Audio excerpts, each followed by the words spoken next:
bring in Andrij Dobriansky, a spokesman for the Ukrainian Congress Committee of America and chair of UN Affairs at the Ukrainian World Congress. Andrij, it's the middle of the night in Ukraine right now, where Richard is. When Ukrainians wake up, what will they make of what happened here today?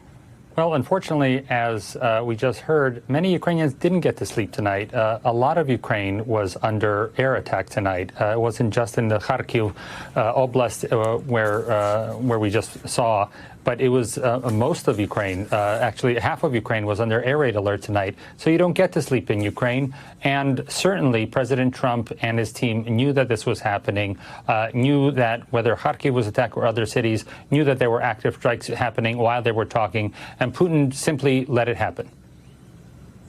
Andrij, we want to show a split screen here between the way Zelensky and Putin have been treated by Trump. Today we saw Putin's red carpet rollout, shaking hands, smiling with Trump, smiling as he rode with Trump in the Beast. The meeting with Zelensky earlier this year was a complete 180. That picture almost admonishing Zelensky. Trump calling this meeting productive. But what do you think Ukrainians will take away from these images, these very striking images, and the differences between them and the way the Russian leader was greeted today? I was live on Ukrainian television when they came off their planes. There was a lot of questions from the reporters. What's happening? And then we saw the picture of the room with pursuing peace.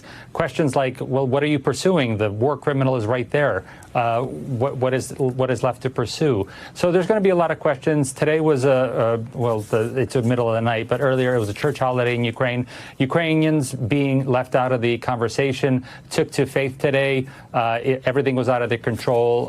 Prayers for intercession for the Feast of the Dormition. Maybe the Virgin Mary, Mother of God, can intercede on our behalf. But beyond that, tomorrow is another work day. Get up, work out 3 or 4 possible plans, address different European leaders, address President Trump, and get back onto the negotiating table. Because what happened today was clearly a President Putin event, not a President Trump event.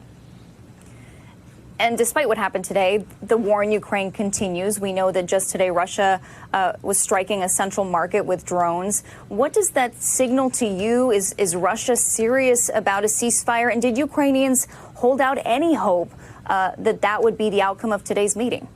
The United States is currently, with Steve Witkoff and others, negotiating with 3 terrorist states. They're negotiating with Hamas, they're negotiating with Iran, and they're negotiating with Russia. Neither of these entities are willing to put a ceasefire so you can sit across from somebody and talk about a just peace. So this is the problem for the United States and the world when they say that they need to come to a deal. There's no deal to be made. There's a war criminal. He's wanted for crimes of stealing children. And President Trump didn't even accomplish that today. There were 400 names given to the Russians after President Trump asked Ukraine and Russia to sit down in Istanbul. 400 names of children passed over. Not a single one of those has been addressed by Russia in 8 weeks since that time. So this is the problem with the situation. It's not just the ceasefire, but it's the entire war crime of this. This is why Ukraine is pushing for a just peace, not just a ceasefire. Andrij Dobriansky, thank you so much for your time.